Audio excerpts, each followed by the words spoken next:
Hello my dear friends, you're on the Military Summary channel, and this short video we're going to discuss the most important events that took place during the previous nights of the local time.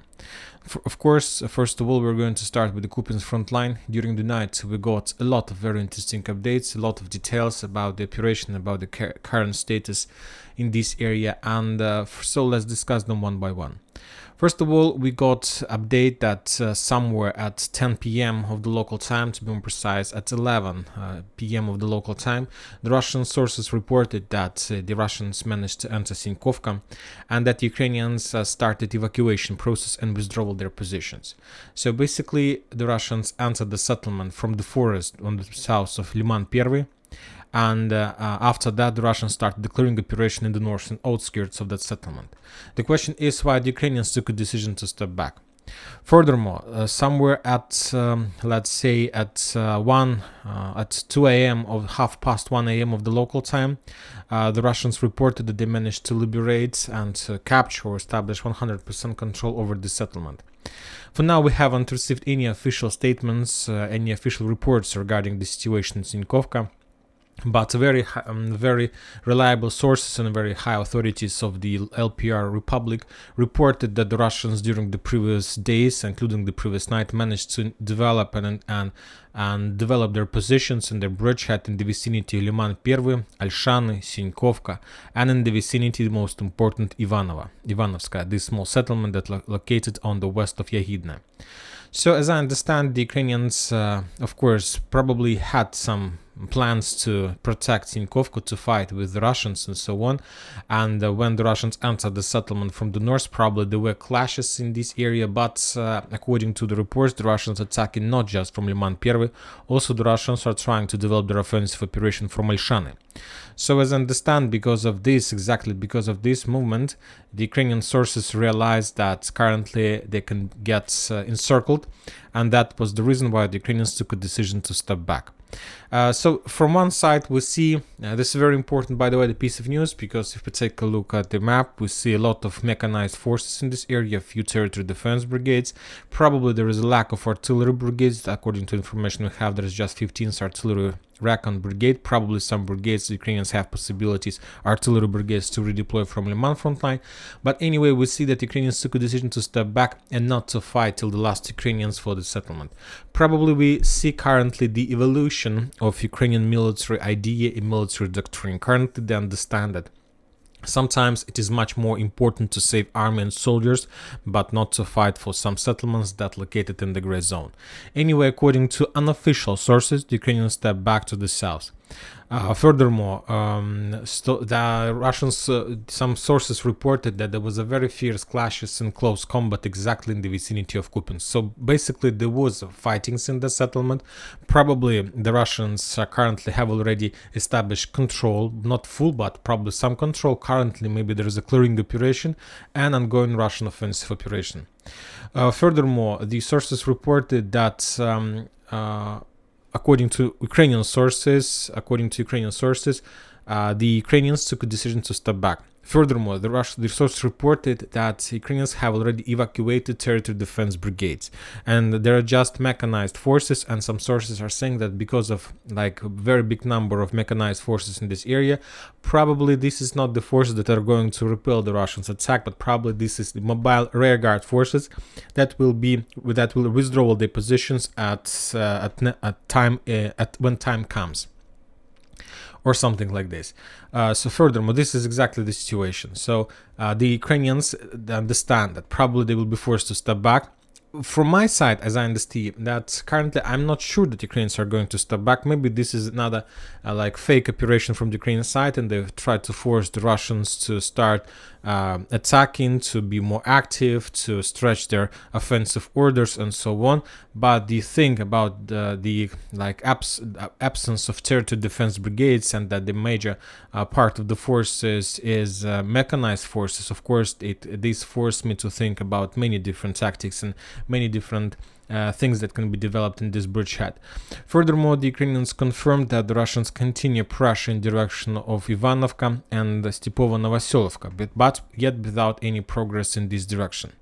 So we'll see how the Battle of Kupyansk is going to be ended, but I understand soon, or today, at least today, according to some sources, we are going to receive more positive updates in Russian favor. So let's wait.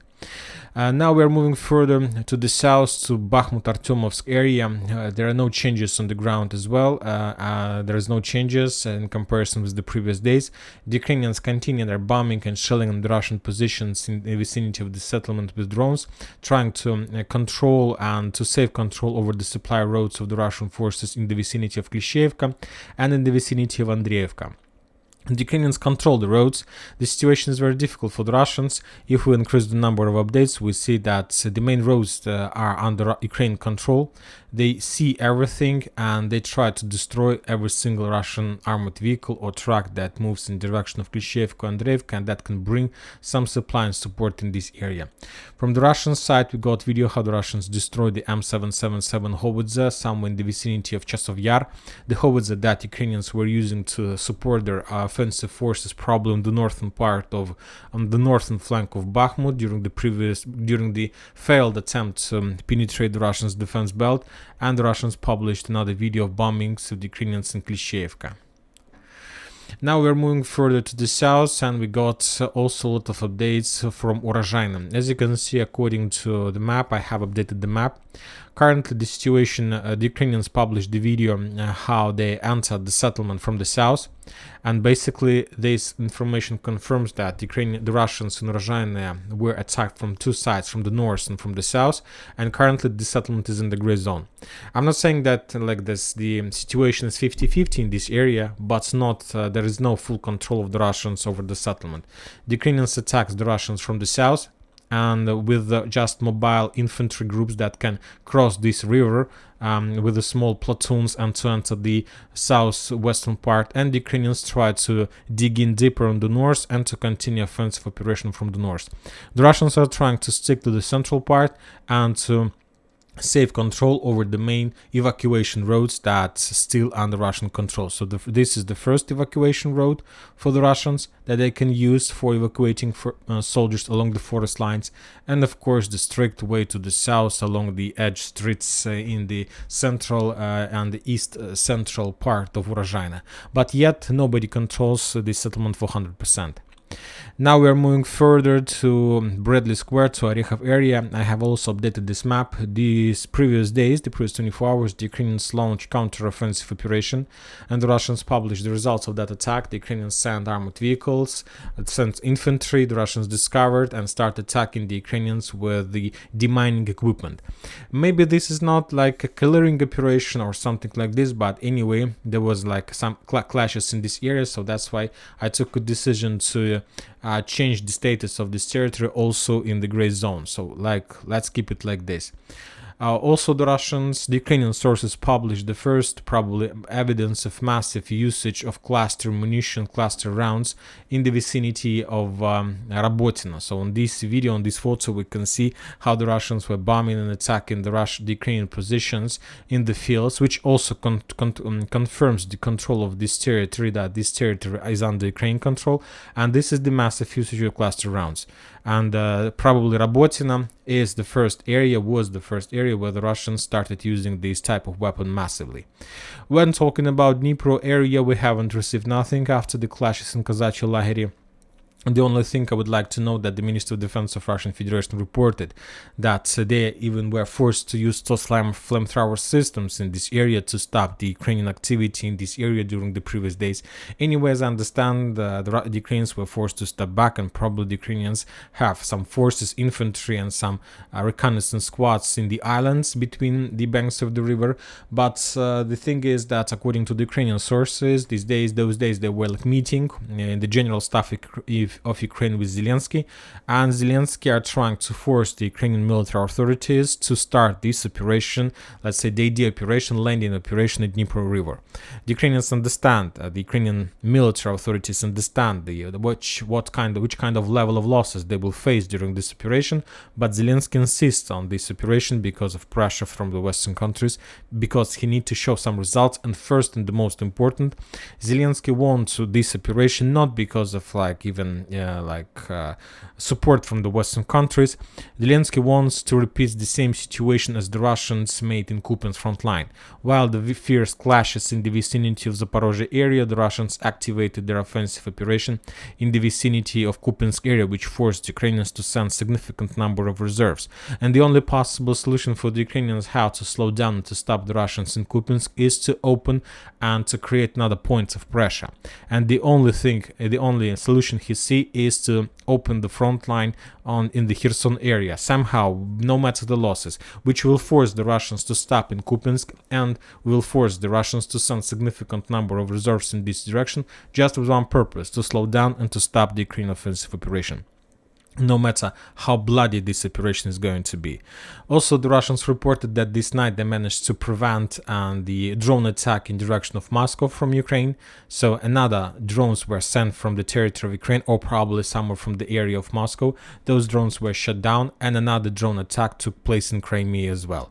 The Russians, as an action of revenge, or probably in the same time, made massive missile strike using Kinzhal. The explosions took place in Dnipro, Zaporozhye, Kramatorsk, in the Kramatorsk fields, in Kharkiv area. We got just one video confirmation. For example, in this video, we see the explosion in Zaporozhye, probably with Kinzhal missile. So also another attempt to slow down the Ukrainian movements and to slow down their forces in the vicinity of Bradley Square. Another interesting update that recently, a few days ago, there was a massive bomb strike against Orekhov using the guided bombs, and as a result of that attack, the entire command center of 47th Mechanized Brigade was destroyed, including all officers of this brigade, which reduced the level of activity and level of communications and connections in this brigade. So very successful attack. The commander of that brigade was destroyed in Orekhov. And that's it for this short video. Military Summary channel reminds you, by the way, one more thing, final thing, just a second. Yes. According to information we have, the Ukrainians in the Ukrainian parliament started discussion about the law, and this law will not allow the young people from 16 years till 18 years to leave Ukraine. So basically, the Ukrainians have already started the preparation of the next phases of war. They started, collecting and calculating the mobilization reserves that they're going to receive within 2 years. And one more time, from now on, people from 16 to 18 years are no longer allowed to leave the territory of Ukraine. To be more precise, there are talks about of course, the man population. And currently, that's it for today. Military Summary channel reminds you to condemn any violence in the world. Thank you for watching. Subscribe to my channel, put your likes, join my Patreon, and have a good day. Bye bye.